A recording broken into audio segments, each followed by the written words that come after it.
absence. Karen, are there any? Yes, Chair, it's Mr. Alexander, an independent member of the Standards Committee. Can I also advise everybody present, for your information, that the meeting will be recorded as outlined within the procedures of the Standards Committee, so that you're fully aware that this meeting is recorded. Obviously, part 2 will not be, but up to we get to part 2, it will be. And can I just ask everybody, please, that if they wish to speak, could they either raise their hand with the raise hand function in Teams? If they haven't got it, can they use the chat facility, or if they're on screen and they're showing on screen, just raise their hand on screen. And if there are any connection issues during the meeting, can you either let us know by telephone, or if you're having audio problems and you can still use the chat, you can let us know in the chat. Thank you very much. Good. Okay, thanks for that. I'll try and keep my eyes open if there are any hands in the air. The minutes of the meetings, firstly held on the 26th of October. I've had a look at those and felt that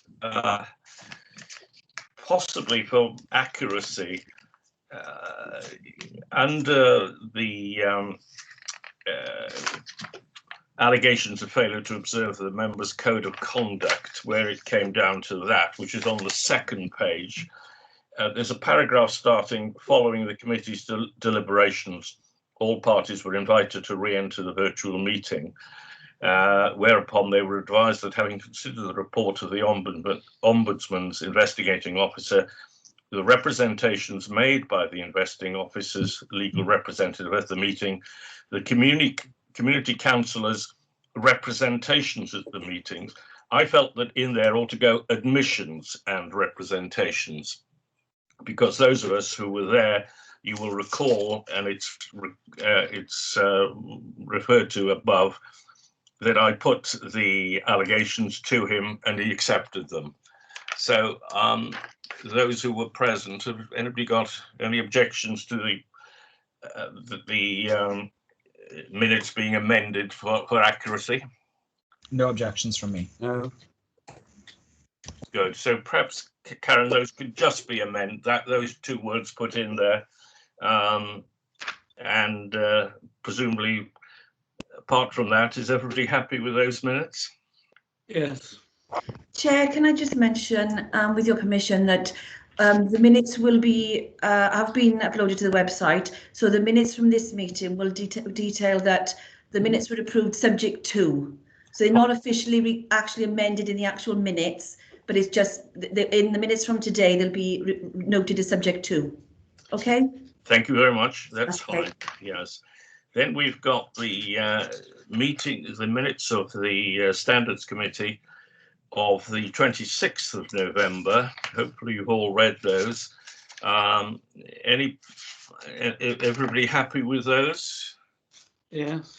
I can see a lot of noddings. Nobody against. So fine, they can be approved, and perhaps I'll sign them electronically, Karen. Anyway, we'll now move on to the item 4 on the agenda, application for dispensation. We've got one from Councillor Burnett,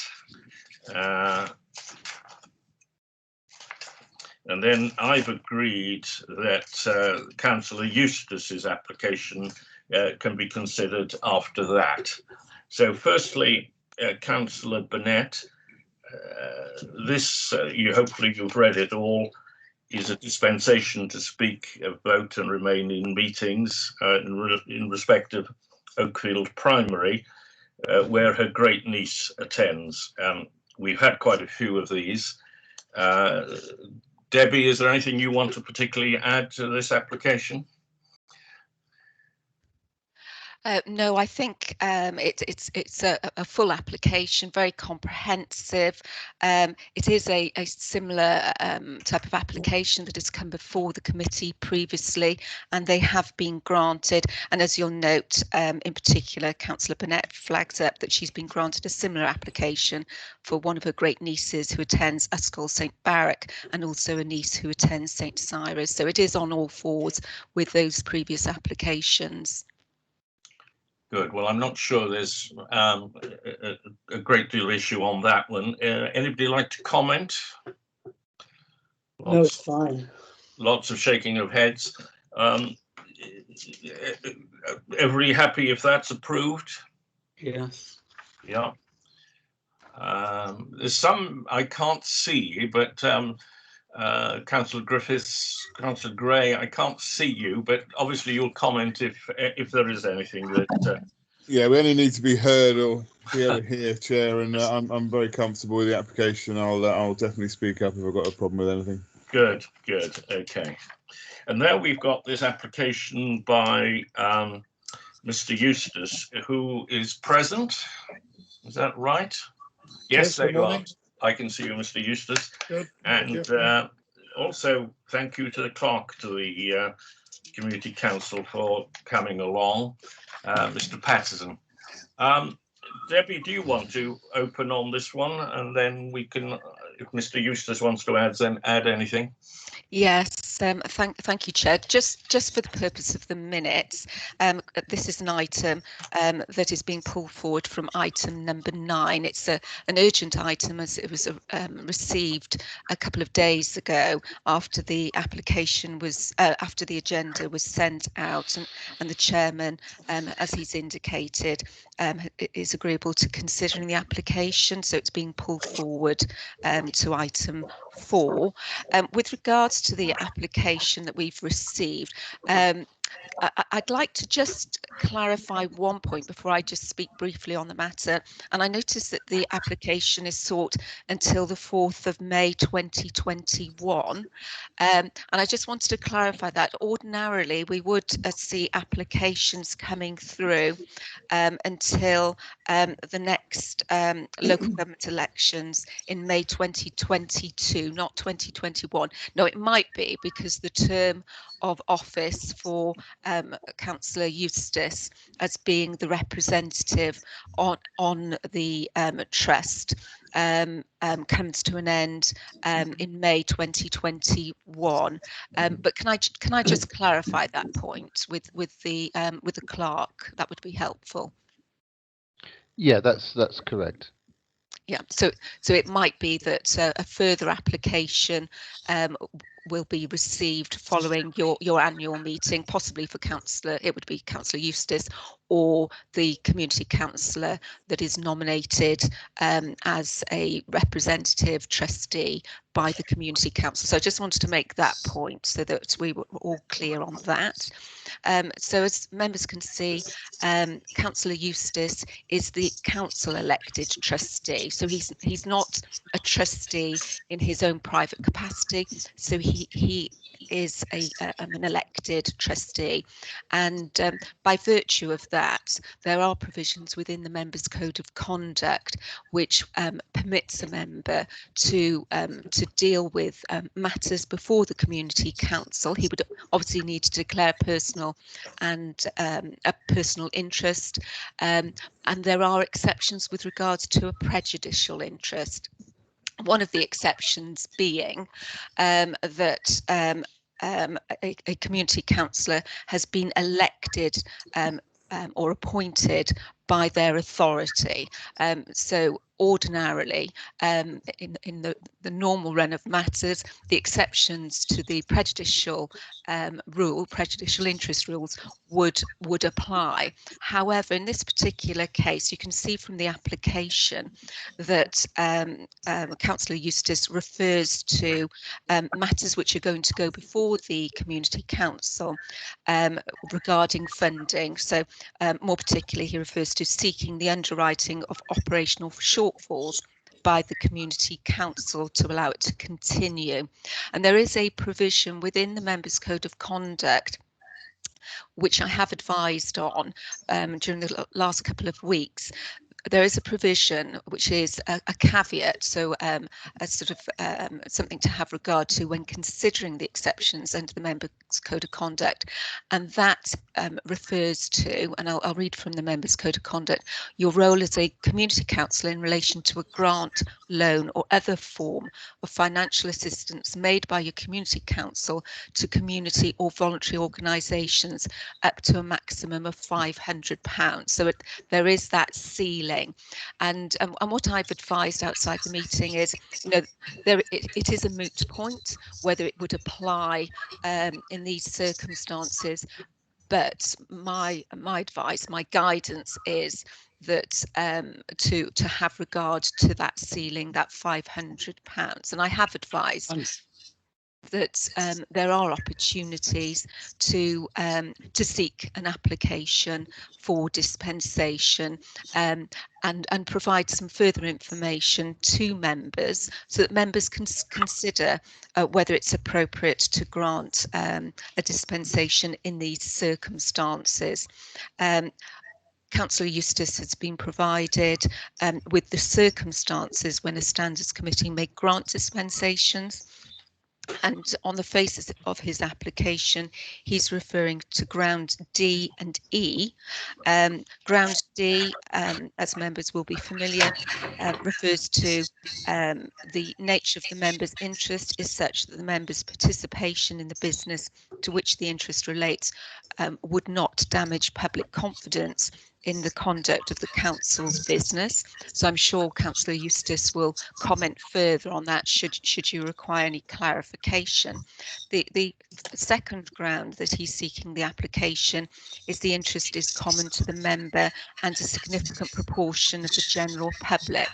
I think the committee will probably find difficulties in being able to be satisfied on that point, because I don't think a significant proportion of the general public will be trustees appointed by the council. So I think that there's some difficulty with regard to that particular ground, but the committee may also want to consider ground I of its own volition, that it appears to the Standards Committee to be in the interest of the inhabitants of the area of the council that the disability should be removed. Now, I'm not suggesting that you should automatically do that, obviously, but there is a catch-all provision that you may wish to consider once you've heard further from Councillor Eustace and the clerk. I've also highlighted that if it was the case that the community council would be incorrect when considering such matters, that would also be a ground that and would be relevant for members to have regard to. But I am advised that there are 12 members on the community council, of which Councillor Eustace is one, and there are 2 other councillors on the community council that of their own volition are trustees, so they're not appointed or elected by the community council, they are independently trustees, and they have been granted previously by this committee dispensation to speak only, and they were granted those dispensations back in 2017. So on the face of the information available, it wouldn't appear that the community council would be incorrect if you were not to grant this application, but I'm sure Mr. Patterson will be able to give you some more information to assist you in your deliberations. So unless there are any further queries of me at this stage, I'll hand back to yourself, Chair. Thank you very much. Mr. Eustace, do you want to add anything to it? And can you help us with what sort of shortfalls we're talking about here? Are we talking of tens of pounds, hundreds of pounds, thousands of pounds? What's the rough idea, the rough figure? Okay, thank you, Chair. Can I just first clarify the 4th of May 2021 issue? It's for that date because that's when our next elections are held. One of the problems has been that when I took over this role, I was put in as a trustee, and we now, I think, believe that the best answer is a council elected representative to be on the management committee but not be a trustee, to try to avoid any conflict of interest. But until the 4th of May, I'm in the position that I'm in, that I'm a council elected trustee. So I just wanted to clarify that, and that may well change in personnel as well at the same time, which is the reasoning for that timescale. Can you hear me all right? My connection's going in and out a little bit. You are breaking up a bit, but I got sorry. that. I'll do Yes, my best. it's all right. And really, in terms of, if it will bear me a second, when I got involved in this committee or the library, it became very clear very quickly that it was in a quite a dire financial position, and that without some assistance, it wasn't going to survive.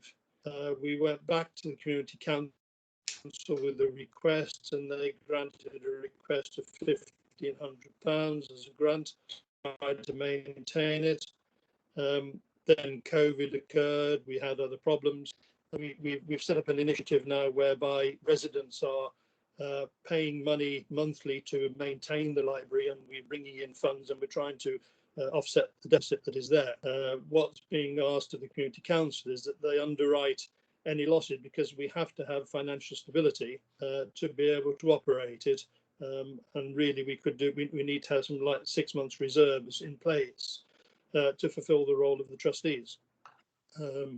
So what we're asking for is them to, we were discussing this only last night, but I think the figure we're going to ask for is £1,500. So it is in excess of the 500.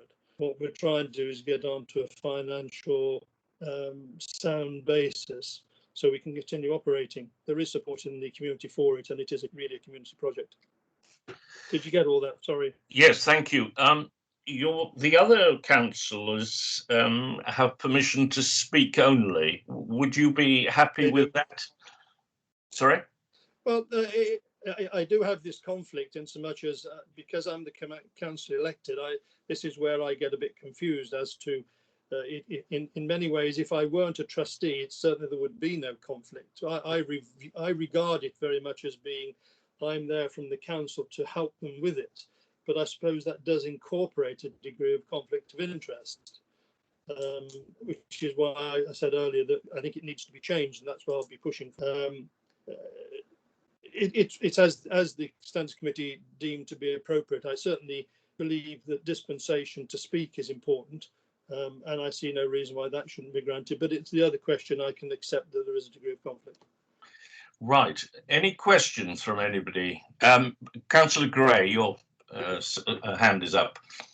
Thank you. Either for Councillor Eustace or the clerk, if the dispensation to vote wasn't given, would you be in danger of being incorrect for the meeting? So, you know, I'm not too sure the makeup of the number of councillors on your council, but so that would be 3 councillors not able to vote now if we didn't allow voting rights. I just wondered how that affects your quorum. We have a quorum, and the community council is split to a large extent over what's happening, and there have been loads of discussions, quite heated at times. I have not, in the role that while I've taken the role, ever voted. I have spoken because I believe that is my right to do so, but I've never voted on the issue. And whatever grants have been given in the past has been council's majority decision. Thank you. Yeah, obviously the politics of a conversation is different to necessarily the mechanics of being able to have that conversation. So thanks, that's really helpful. Are there any? Is there anybody else who wants to ask any questions, or of the clerk? Mr. Patterson, do you want to say something? Well, yeah, I just wanted to confirm, in case there's any misunderstanding, that we have. That, sorry. Oh, can you hear me? Okay. Yep. Okay. I just want to clarify then that we do have 11 councillors and a vacancy for 1. Sorry. That gives us 12. Yes. And we also have a county councillor who sits there as an advisory capacity. So just so you know what the numbers are, really. And what is the quorum? How many do you need for a quorum? 6, I think, is it? Yeah, I think it is 6. Yeah. 6. Yeah. Okay. Well, Mr. Eustace, you know. Chair, Gerwin's got his hand up. Sorry, Mr. Watkins. Yes, can you hear me? Yes. I assume there's a financial liability here as a trustee. I have no financial liability to the library. Do the trustees not have a liability? Not that I'm aware of. Oh, I was just thinking of the nature of the trusteeship then. What does it involve? Forgive me, I'm fairly new to the trustees. I've been set up long, but I wasn't involved in the setup of it. Right. I've been involved for the last 2 years. But it's a voluntary organisation. The trustees are taking over the control of, and that I know no more. Sorry. Yeah. Chairman, I would have thought there was a financial interest here if Mr. Eustace is a trustee. Yes. Well, Mr. Eustace, I'm a lawyer, but this is not my field. But I suppose if you look at which is a good excuse, if you look at the situation, if it all went pear-shaped and effectively couldn't trade and was made bankrupt, or was put into liquidation, would the trustees have to contribute? I don't know the answer to that. I think it depends on the trustee, I think. Debbie, do you have a comment?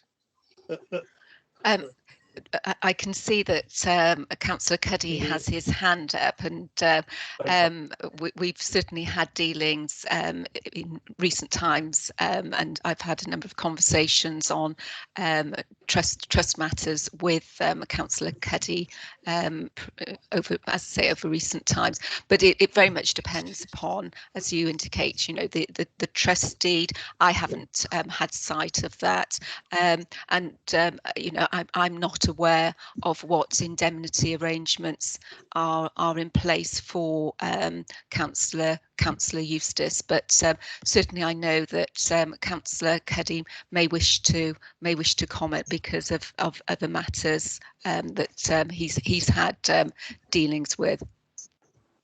Yes, Councillor Cuddy. Yeah, well, I have indeed, and I was going to raise it as a general point at the end of this discussion.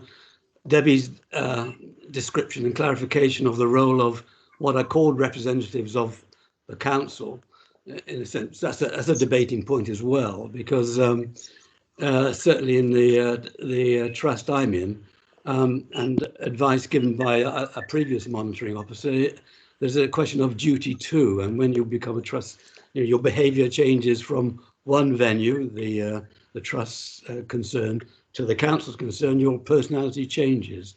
There's that sort of debate, and the issue of representing the council, I thought was not a relevant issue. You know, you're a trustee, you're a trustee.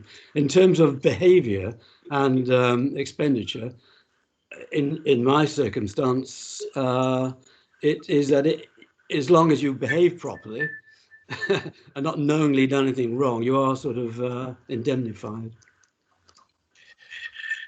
Okay, well, we'll make a decision on it. I think we ought to bear in mind that Councillor Eustace is a councillor.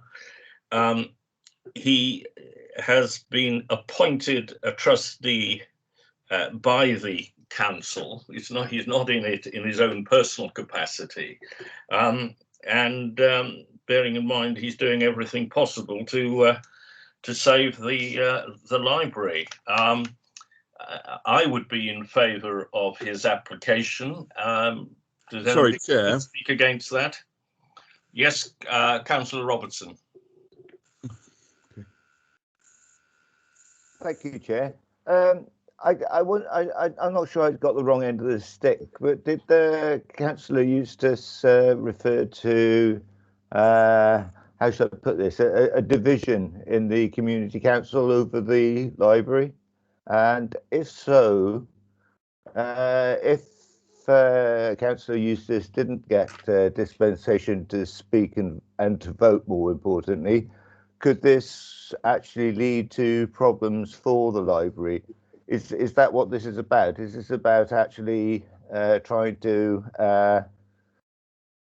get more of a voice for the trustees of the library in this matter? Do you want If I may, Chair, there has been, sorry, there has been some dispute in Community Council in respect of the library.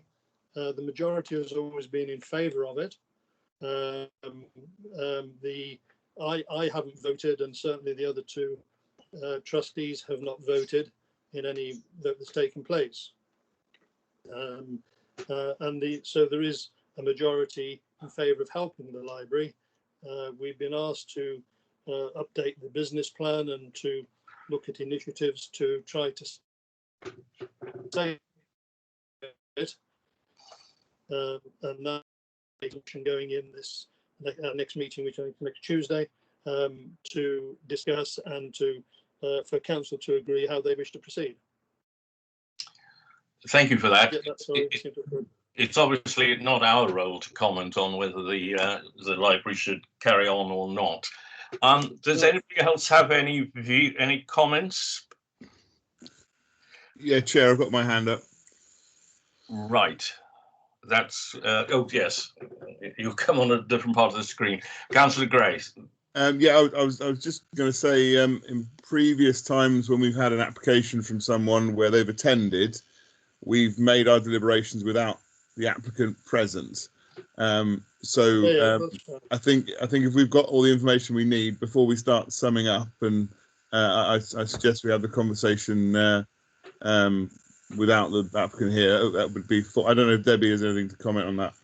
I just felt like you were wrapping up, and I might want to say something in the debate that I wouldn't want to say in front of the applicant. Not that there's anything to be hidden, but it's just the technical points or whatever. Debbie? Yeah, yes, just to assist, I'd agree before we move to the next stage, as long as there aren't any further questions for either Mr. Patterson or Mr. Eustace, you know, I think this would be a good point for them to leave the meeting, but it's a matter for you, Richard. No, that's fine. I agree. Thank you for pointing that out, Councillor Gray. So Karen can now presumably arrange for. Could I just ask that? Carry on. Could I ask the timing of when the decision will be forwarded? Yes. Well, once we've made a decision, you can come back to the meeting, I think. Is that all right? Oh, could I just comment there? Of course, depending upon the decision of the committee, the decision would need to be put in writing. You know, that's the provision of the Members' Code of Conduct, and the letter would be sent to the clerk and also the applicant. We are mindful of the fact that you have a meeting on the 2nd of February, so we would have regard to that. So obviously following this meeting, my colleague Karen Bone would give a verbal update and we would expedite the letter. That's all I can ask. Well, thank you very much, and thank you for taking time to consider it. Thank you very much. I'll now leave the meeting, okay? Thank you. And thank you, Mr. Patterson. Yeah, I just want to say thank you very much for inviting me along as well. Thank you. Bye-bye. Okay. Thank you very much.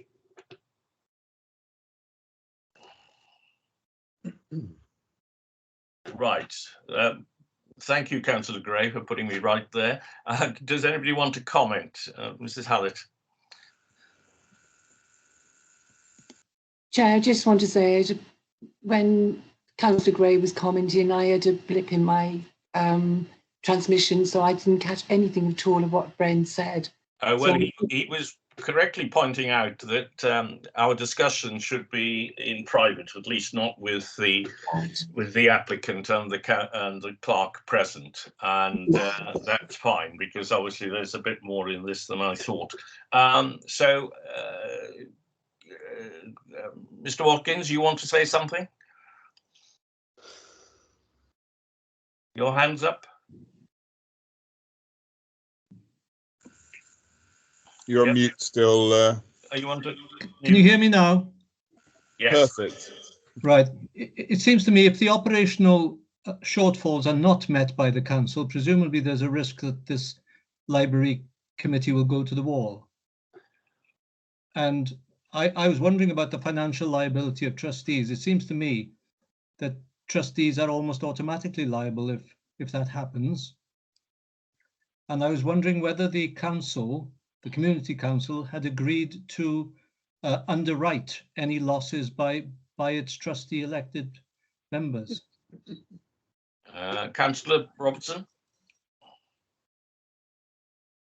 Thank you, Chair. I don't know if this is helpful, but I believe I'm right. I actually asked the trustees at Dinas Parish Library about this one, about their liability. And I don't know how it's arranged, but somehow they have a liability of £1. Yeah. Debbie, your hand is up. Do you want to speak?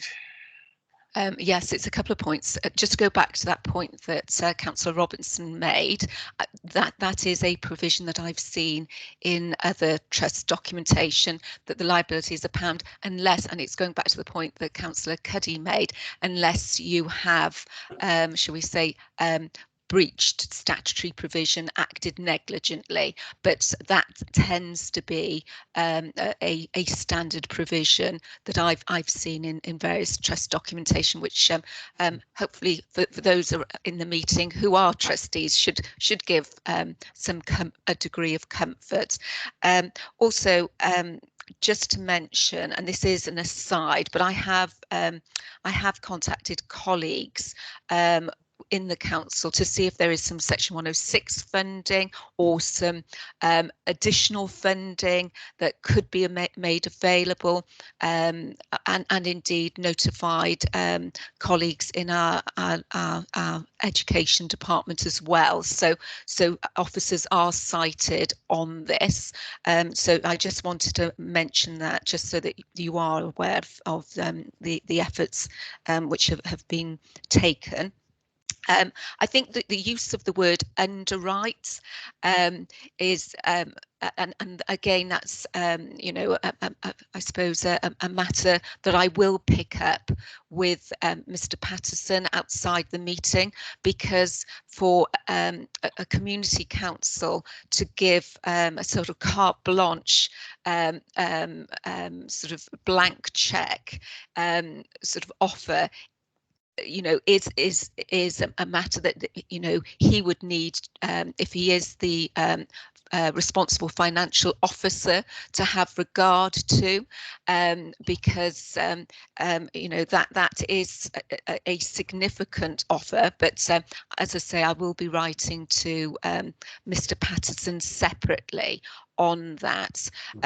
You've heard Councillor Eustace referred to grants which have previously been given of £1,500. You may wish to, and it's it is a matter to for committee, you may wish to put a ceiling on the level of funding that you're granting the dispensation for, if you are minded to give power to vote, because I'm sure everybody will appreciate that the budgets of a number of community councils are not vast, and of course they set their precept, and you haven't been given any information this morning about what is the current financial situation with regards to the trust, and indeed the current financial situation between now and may change, so you haven't been given any comfort in that regard. So I just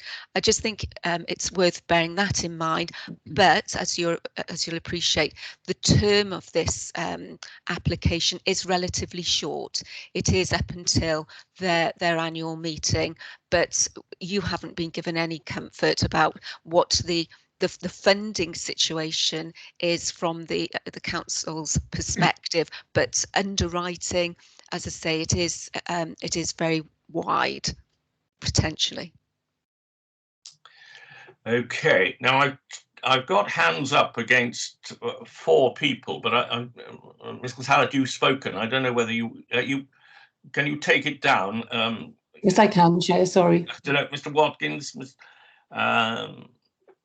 who else? Karen, yours is up, and Councillor Gray. Do you want to say anything, Councillor Gray?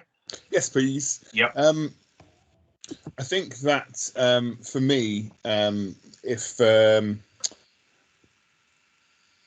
I haven't heard anything compelling as to why we should treat this councillor differently from the other 2 dispensations. And actually, in his submissions, he has already stated he is predisposed to a certain outcome in a vote. So he is prejudiced in that vote already. His ability to speak, I think he should have that dispensation. But in light of the fact that the Community Council won't be in Corot, and there's no particular reason why he needs to be treated differently from the other 2, I can't see why we should grant any other dispensation than to speak. If the Community Council chooses to not support its library, that's a political decision by the council, and one that I would regret, and I'm sure others who support libraries would regret, but not something for us to necessarily concern ourselves with. Can they have a conversation that is correct? Can they have one that is balanced? And is there a reason to do anything different to the other 2? I don't believe those standards are met. So I'd say dispensation to speak only would be my view. Well, I agree, and I agree with everything that Councillor Gray has said. Gerwin Watkins, your hand is up. And you're mute. Can you hear us, Gerwin? Okay. Yes, that's better. Yeah, I agree with what Councillor Gray has just said. If Councillor Eustace has a financial interest, which he may have as a trustee, then I think that's the distinction between him and the other council trustees who are not elected by the council, and therefore his limitation should be to speak only. Okay. Well, yes. Well, as I say, I'm happy with that. But I take the point that he's a trustee because the council have elected him on. And I think, Debbie, your point on a limit on the finance, I don't think I agree with. We haven't been given the information, so I don't think we can put a figure on it. But I'm going to put forward what Councillor Gray has suggested, namely that he be granted permission to speak but not vote. Does anybody want to speak against that? No, Mike here. Clarification on what Debbie said in relation to the de minimis amount. Yes. Somewhere. Yes, thank you. That was the other point I was just going to mention, just for the benefit of the committee. Of course, if it was up to £500, he would, under the terms of the Members' Code of Conduct, be permitted to speak and vote on those matters, taking the point that Councillor Gray has made about whether he's predetermined as opposed to being predisposed on the matter. But under the Members' Code of Conduct, he would be permitted to, subject to him declaring his interest, the nature of interest, he would be permitted to speak and vote on matters up to a level of £500. And I think, depending upon your decision, for beyond that, we would need to make that absolutely clear that he is entitled to speak and vote up to £500. Okay. What was the point on the 4th of May of this year? It's normal to at each annual meeting for a town community council, a unitary authority, to appoint members to positions to third parties. So what would appear in this case, which is not dissimilar to approaches adopted elsewhere, that they've appointed at their annual meeting, to the next annual meeting, Councillor Eustace to be the Community Council's representative trustee on that body. Well, I thought that might be the case. In which case he'd have to come back again in May, would he? Can we not extend it until whilst he remains a trust in this position? Well, his application is up to it is up to that of the 4th of May 2021. I did try to tease that out, and to be fair, it is a decision of the Community Council, but it may be that you'll receive another application. Okay. So presumably, sorry, Chair. Presumably, if you have considered the musings of us as a group, were he to apply, be re-elected as a trustee and apply next year for some reason, I'd be comfortable with the Chair's action in regards to that. If that was something Debbie thought was appropriate, as this was sort of considered. And it's something we know the outcome of. I don't know if that's helpful. He's made the point of applying till then. He'll need to apply again, but whether it has to come to a full committee again, I don't know. Okay. Presumably, we're happy with D.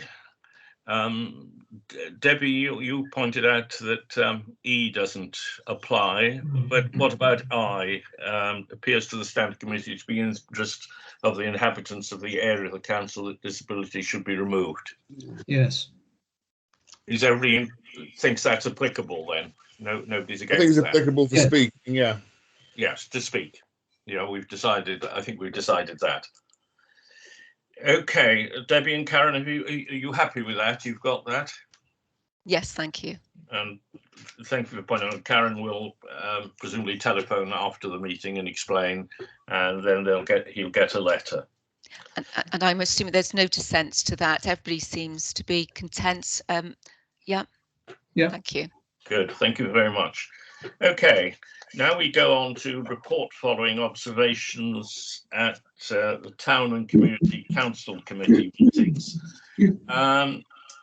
I think, Mrs. Hallett, you've attended somewhere, haven't you? Yes, I've done two, Chair. I did actually Dinas Powys and Wenvo. With regard to Dinas Powys, it was a really good meeting. Not all names were displayed under the images on the screen, and that was difficult to know who the individuals that were talking, who they were. It was a constructive approach to dealing with issues, which is very positive. The Chair had offered every opportunity for discussions, and they were respectful to each other, so it was a good meeting. The other meeting I held was in Wenvo on the 21st of January. Yet again, not all names were displayed on the screen, and that does cause a bit of a problem in understanding and knowing who was talking. Also, the agenda and minutes for the meeting in December were not available on the website. This made it difficult to follow issues being discussed. The Chair was very good. He ensured there were full discussions and every opportunity to comment. He chaired in a very professional manner. Members were courteous and respectful. It was an agenda item which should have been more appropriate to pick up on part 2 of the agenda. I'm sure Debbie will pick that up with the council at a later date. So all in all, 2 very good meetings. Excellent. Okay. I attended WIC on, when was it? Not long ago. Last week, the 21st of January. I write a little report at the end, and I said this was a very pleasant meeting to attend. It was well chaired. All the councillors and clerks spoke well and appeared to get on well together. It would appear that the council are doing a good job for WIC. It was interesting because they invited me to the meeting, and I just said, well, what I was there for, just asked them to get on with it. And at the end, they brought it to an end and asked me for my comments, which I was rather taken aback at. But I said, I just congratulated them and said, look, there's no arguments, nobody's, they're all working together. And I thought it was very, very good. So I think that's excellent. What about you, Mrs. Tinsley? Have you got? Are you planning to go? I had planned to attend Colwinston, and I'm actually attending St Athan next week. But unfortunately, I wasn't able to make the Colwinston arrangement as I was delivering a baby at the time. So rather surprise delivery. I thought you were out at a rave party or something. Well done. Well done. As excuses go, I felt it was quite a good one. Yes, yeah. Councillor Gray, your hand's up. I was just going to comment. Mrs. Tinsley's going to see the outcome of our dispensation for application for dispensation. The conversation about the library will come up, so it'll be interesting for you to witness how they conduct themselves there. Yeah, good. And Mr. Watkins, have you planning to go somewhere? I gather. Yes, I'm planning to go to St Nicholas and Bondleston on the 3rd of February and Sully on the 2nd of March. Good. So Karen, I mean, I'm conscious I've just done one there. You'd like me to do another? Would you? I mean, I think if you can suggest where we go, I think that's and which community councils we ought to attend. I think that's very helpful. Yes, Chair, I'll send you another email. I have conferred with all the members, so yeah, I'll send you another one as soon as possible. Good. Okay. Mrs. Hallett, do you want to speak? Yes, just for clarification, we are expected to do 3 a year. When does the year actually start? Are we into, is it in a financial year or a January to December year? Karen. Yeah. Sorry, shall I just comment there? Certainly, ordinarily we work to municipal years, so that's another one to factor in. So it would, ordinarily it would be the annual meetings would be May until May, but of course, because of coronavirus, the scheduling of the annual meetings has changed. But and we had our annual meeting in September, I think it was. But I would suggest we work May until May. Thank you. Councillor Cuddy, has anybody attended Penarth, and if so, what effect did it have? I believe someone's coming on the 11th of February. I don't know who that is. So you'll be on your best behaviour. Well, I probably won't go. No, sorry. It all depends what's up, in Penarth. Okay. Well, perhaps we'll move on to the local government election Wales bill. This is just an update. Debbie, do you want to tell us about that? I'm conscious that it is quite a full report. I mean, just to update. Firstly, the bill is now an act. It received royal assent on the 20th of January. And I'm providing this report really in its fullest sense. It's a report that has gone to our cabinet. Councillor Gray will be familiar with this report. It's gone to our cabinet. It's also been presented to our scrutiny committee, corporate performance and resources last week.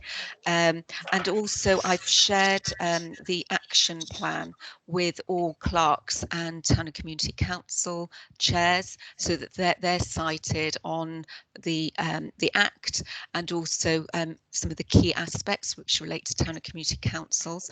The report's also going to our community liaison committee in April, and my secretary is arranging for one of my monitoring officer meetings with all clerks, because there are some key provisions there relating to town and community councils. And I thought it was useful for the members, particularly the independent members, to be aware of what's going on within the council and the changes which are arising. But of particular note for the Standards Committee, paragraph 2.7 just sort of homes in on 3 sections of the Act, section 62 through to 64, which are going to be really important, obviously, for Standards Committee. We haven't got the dates yet as to when these sections of the Act will come into force. It is quite elaborately coming into force of this Act. Some aspects are coming in within a couple of days, some aspects within 2 months, others sort of after the May 2022 elections, and other elements when they receive approval and a date to be set by Welsh ministers. So there is a mixture about when it comes into force, albeit it is an Act. And with regards to 62 through to 64, those are elements which will come into force when determined by Welsh ministers. So I'll keep you posted on that. But just to give you the highlights as it's set out in the report. So Section 62 imposes duties of leaders of political groups in relation to standards of conduct, and they must take reasonable steps to promote and maintain high standards of conduct by members of their group, and must cooperate with the Council Standards Committee in the exercise of Standards Committee's functions. There's also provisions for Welsh ministers to issue guidance, and guidance as anticipated on what is to be treated as constituting a political group and who is to be treated as a leader. So we'll be watching out for that. Also, Section 62 will broaden the functions of the Standards Committee, so we'll need to update our Council Constitution for when that comes into force, and it inserts that a Standards Committee will have specific functions. Firstly, and this is linked to what I've just mentioned, monitoring compliance by leaders of political groups on the council with their duties, as mentioned, and also advising, training or arranging to train leaders of political groups on the council about matters relating to those duties. So obviously a piece of work there to liaise with the relevant group leaders at the particular time. Section 63, very briefly, relates to annual reports of Standards Committee, and that